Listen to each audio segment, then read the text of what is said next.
the silent majesty of the mountains. This is the kingdom of the Alpine Ibex. He lives here among the other cliff dwellers inhabiting the higher regions of the Alps. The mountains are refuge to chamois, eagles, the ibex, and all other alpine wildlife inhabiting the high mountain landscapes of South Tyrol.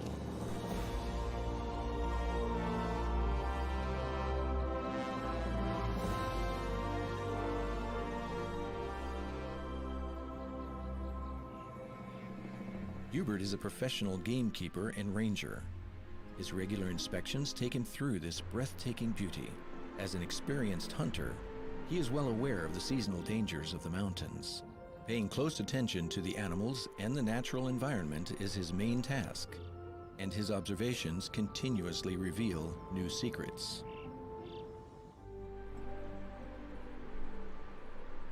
The Alps. Scientists assume that this European range of overlapping and folding mountains were formed ages ago as the African continental plate drifted northward to collide with the Eurasian continent. Today, the Alps stretch from their western extremities in France into Slovenia in the eastern part of Europe. Our journey takes us to the fascinating mountain landscape of South Tyrol in northern Italy. Thanks to intensive natural preservation measures taken by the South Tyrolean government, natural paradises of immeasurable value have been maintained in numerous national parks.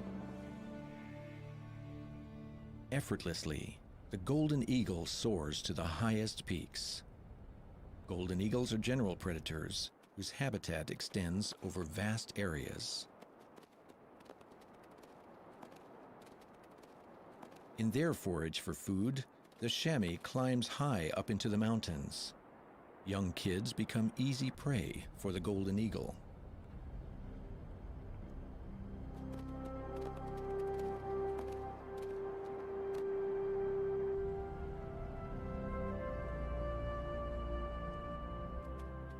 These agile creatures flee in controlled flight to bring their young to safety. To eat and to be eaten is all part of the natural cycle of an intact ecosystem. While Hubert concentrates on following the ibex, another ranger watches the chamois work to avoid the attack of the eagle. Records are kept even in nature. It's important to keep an eye on the health of the animals and to spot any disease that might befall the herd.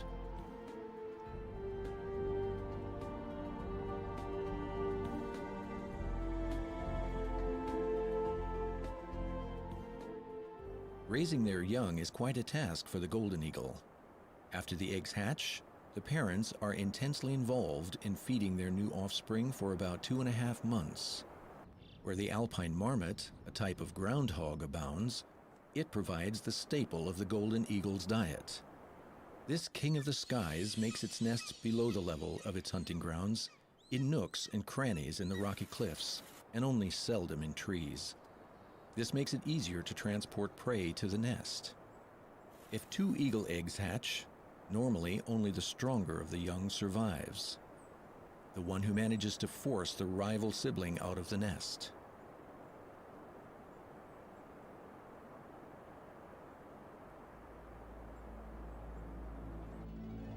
Life in the mountains is fraught with danger.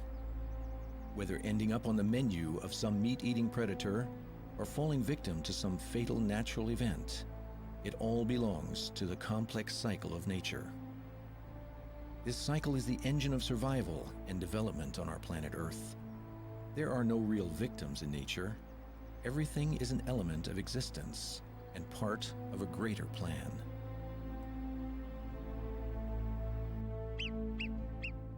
The animals instinctively sense danger.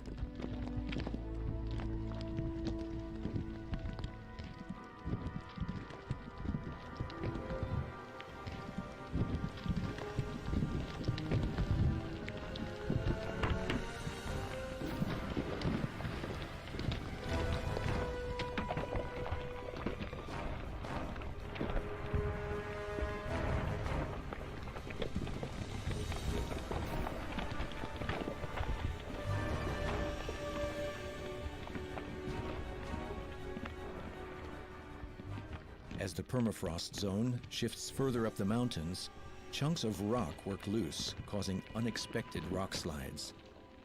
Such fresh breaks in the cliff face provide geologists with new insight and knowledge.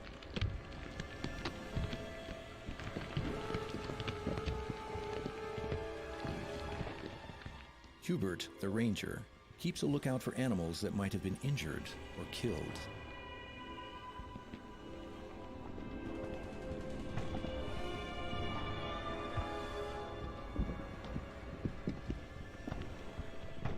Only the strongest animals survive. Even the golden eagle cannot take it for granted that it will manage to successfully raise its offspring each year. Soon, the young eagle will be on its own. Then hard years begin, until it finds the right mate and the appropriate place to continue this timeless cycle of procreation.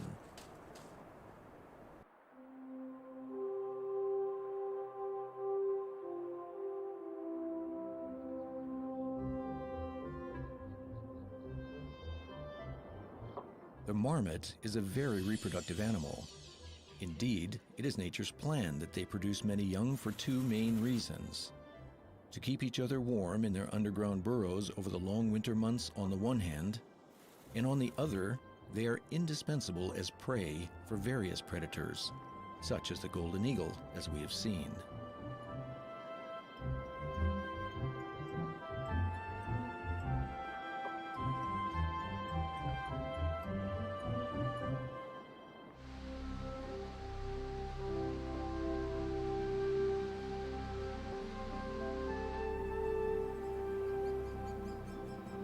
The great spotted woodpecker raises its young in hollows it has cut into trees with its strong beak.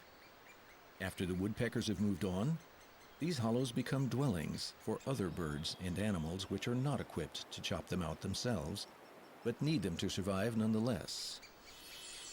This forest carpenter works on his new home for about 2 to 3 weeks. The great spotted woodpecker feeds on insects. He chops his lunch right out of the bark of the tree with his chisel-like beak, and then settles into his custom-built dwelling to brood.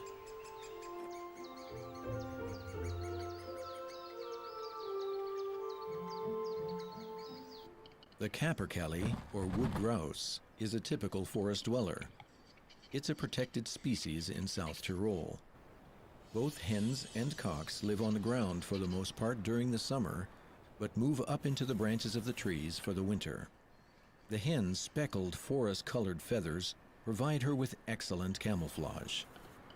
The courtship behavior of the proud male capercaillie, with his fluttering jump and the clearly visible girdle at his throat, is very typical. The courtship performance, the song, contains 4 verses: the clipped snapping, the trilling, the main beat, and the grinding or sanding.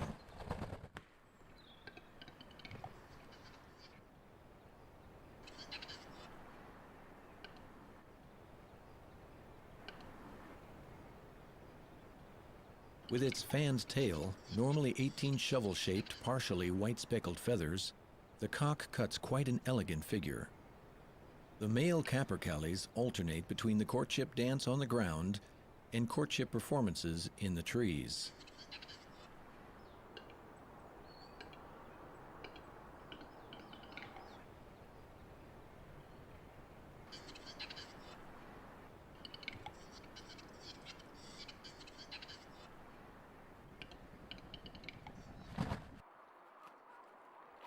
Projects to reintroduce the largest alpine birds to their original habitat are in progress throughout the Alps. The goal of having the bearded vulture and the eagle owl, for example, naturally repopulate the entire alpine region without human help is getting close to being achieved.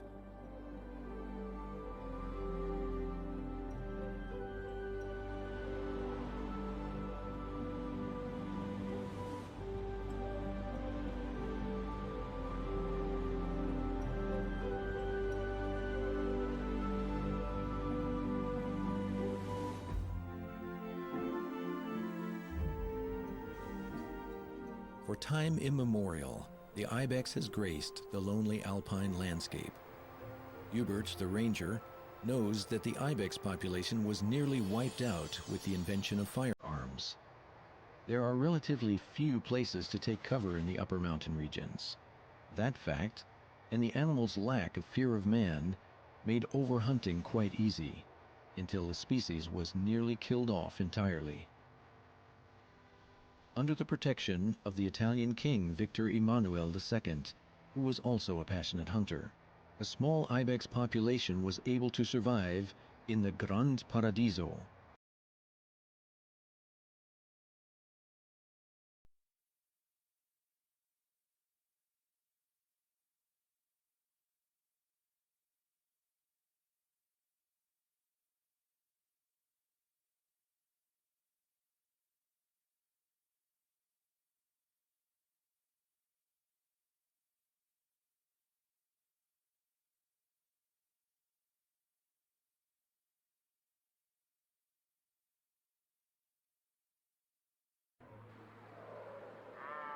Red deer live in herds.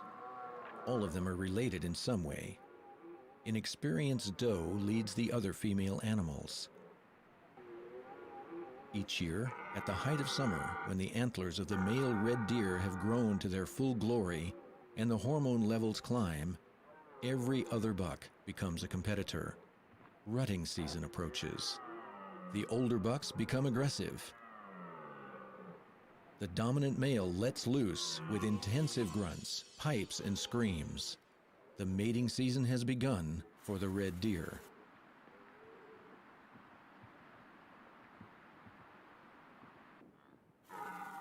He is challenged by a rogue bull. Most of the time, gestures and threats with bared teeth are sufficient to discourage the challenger. If that doesn't work, spectacular jousts, with antler crashing loudly against antler, determine which is the stronger animal.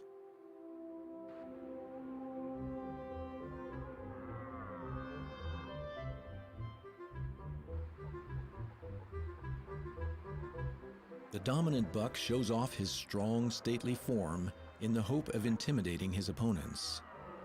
Only rarely does it actually come to an impressive fight, the sound of which can be heard from afar. It is normally the adult animals that end up mating successfully.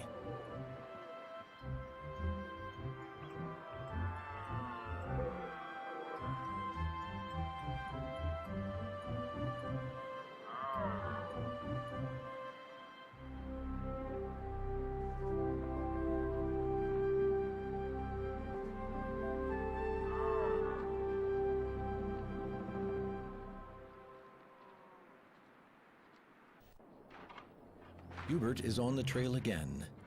He has learned how to gauge his strength. He spends many hours on his own, and in a way carries on his own kind of conversation with the wild animals.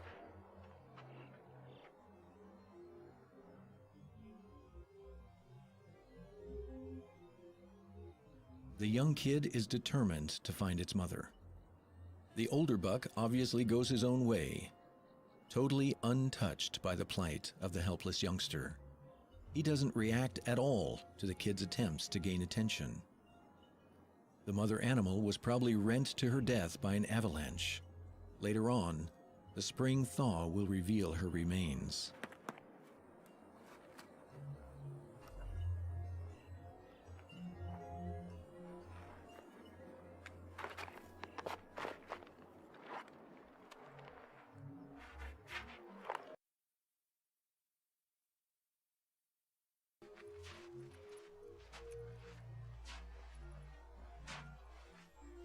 The bizarre cliff landscape is home to the ibex.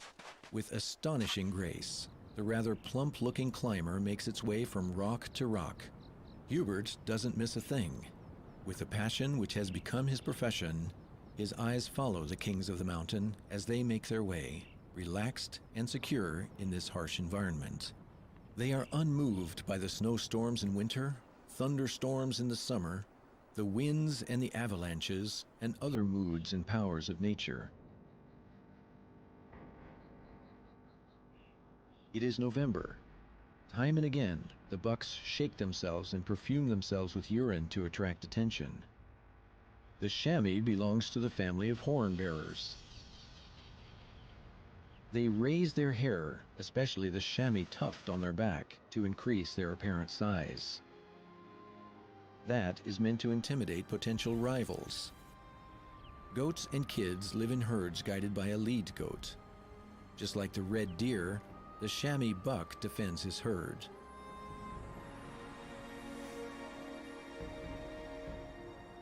He repeatedly gathers his harem and, in wild chases, drives off other bucks that continually try to challenge the dominant buck's place in the herd.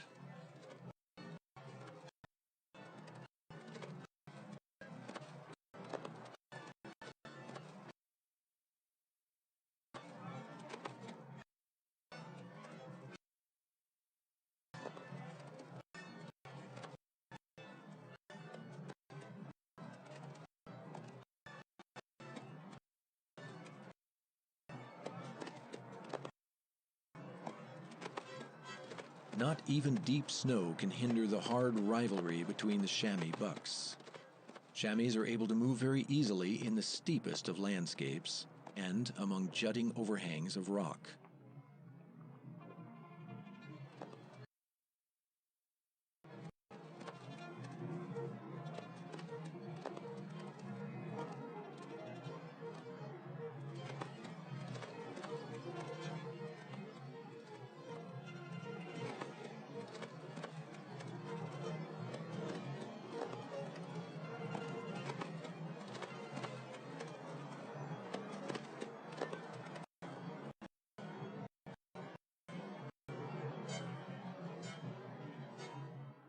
The rutting season is particularly exhausting for the bucks.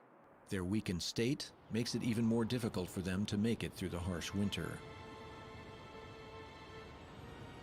Bad weather and the first snowdrifts are the harbingers of the approaching winter.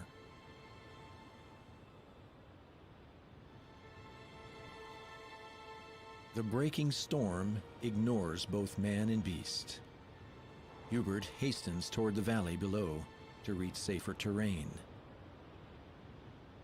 Wild animals have learned to survive in nature. They are able to adjust to the scarcity of food during the winter.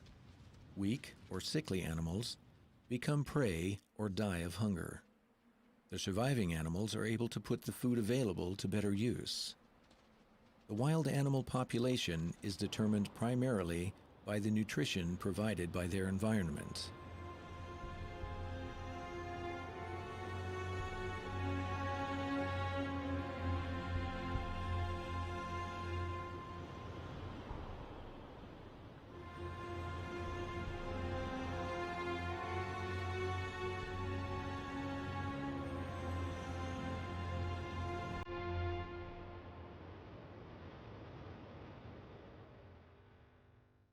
The following morning, a spectacular winter wonderland blankets the landscape.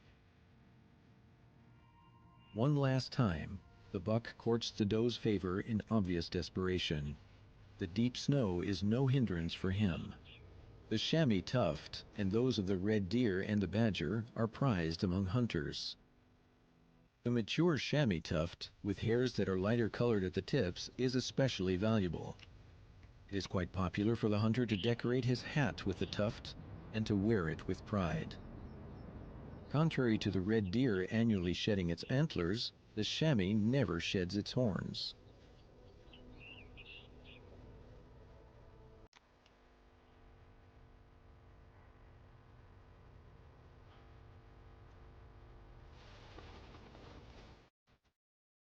The ibex manages the moods and dangers of nature quite well.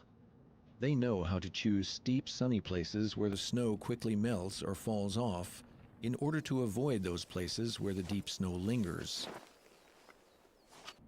As the chamois, the ibex has an incredible ability to jump and climb. Their natural habitat is found above the 3,000 meters above sea level mark. The first rule, while nature is in its winter hibernation state, is to preserve energy. That is the indispensable strategy for survival. In the deer family, Only the male animals carry antlers, which are shed and grown from scratch every year. The ibex and the chamois, on the other hand, keep their horns for their entire lives. On both male and female animals, the horns grow from the base at the skull during the vegetation season and keep growing year for year. During their first year of life, young male kids stay with their mother. After that, they join a herd of bucks. The young females stay with their herd. A little distant, seemingly always tired, and also somewhat proud. That's how a layman describes the ibex, this king of the mountain, which is thankfully becoming more and more common in the mountain landscape of South Tyrol.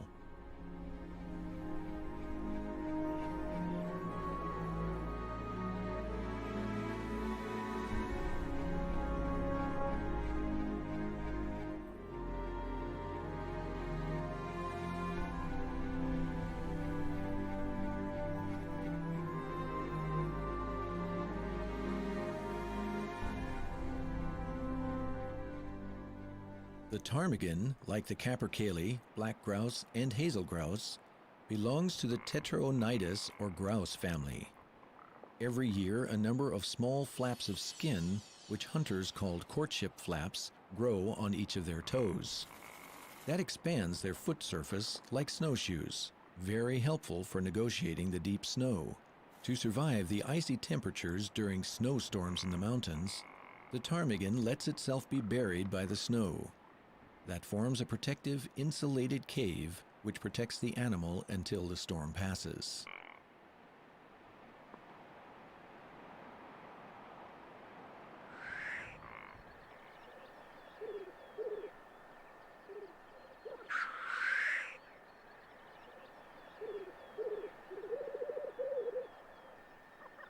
The black grouse prefers to do his courtship dance in open spaces.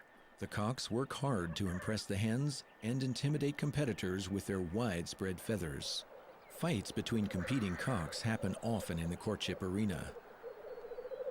Only the victor is allowed to approach the hen and court her favor with mincing steps and eventually mate.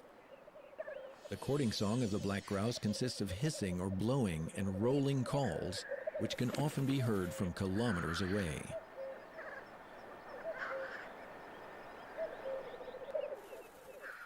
The black grouse, also called the playful grouse by the local peoples, likes company. He inhabits steppe-like or flat landscapes, or, as in South Tyrol, areas bordering the forests. The cock's tail feathers are far more impressive than those of the hen. They are a prized trophy among hunters.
The courtship song reminds one of the cooing of an infatuated pigeon.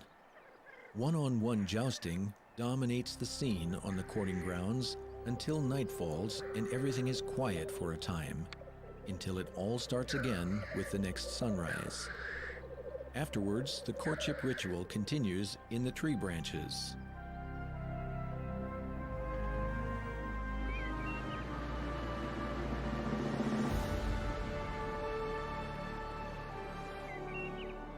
In contrast to the red deer, the roe deer lives alone, or in small family groups which stay together during the winter. Their hearing is excellent, as is their sense of smell. If the deer becomes uneasy, it gives a sharp cry, which sounds similar to a dog's bark. It also makes a unique squeaking sound, which keeps the female deer in touch with her fawn.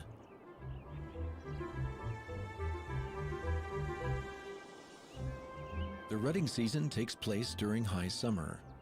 Locals also call this the leaf season, because hunters in earlier days would use a birch leaf to imitate the call of a doe in heat.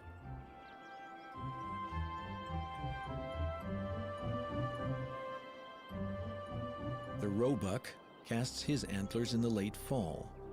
A new set of antlers develops during the winter months. After the cold, harsh winter, the green pastures are a sight for sore eyes, and that not only for humans. This field rabbit takes refuge behind a bunch of green grass.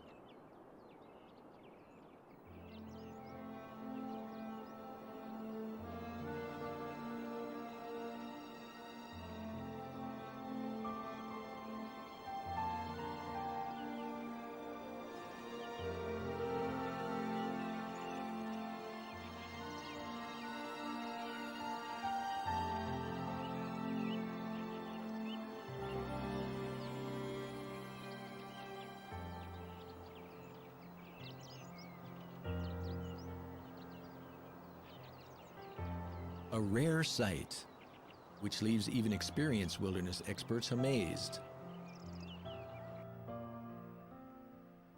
As with people, albinos can even be found among deer.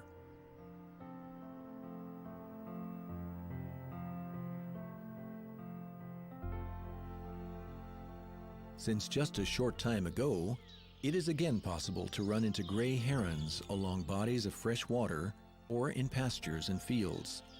These birds nest in colonies in mixed woodlands. Ranger Hubert again takes up the trail of the ibex, certain of being rewarded with many new experiences and greater insights into the lives of these fascinating creatures and their mountain habitat. Nothing happens in nature without a plan and a purpose. Only through the careful observation of the many often seemingly insignificant details of the environment, and through gaining insight into the secrets of the animal and plant world, does one become aware of how indispensable nature is, how precious, and how worthy of our respect and our protection.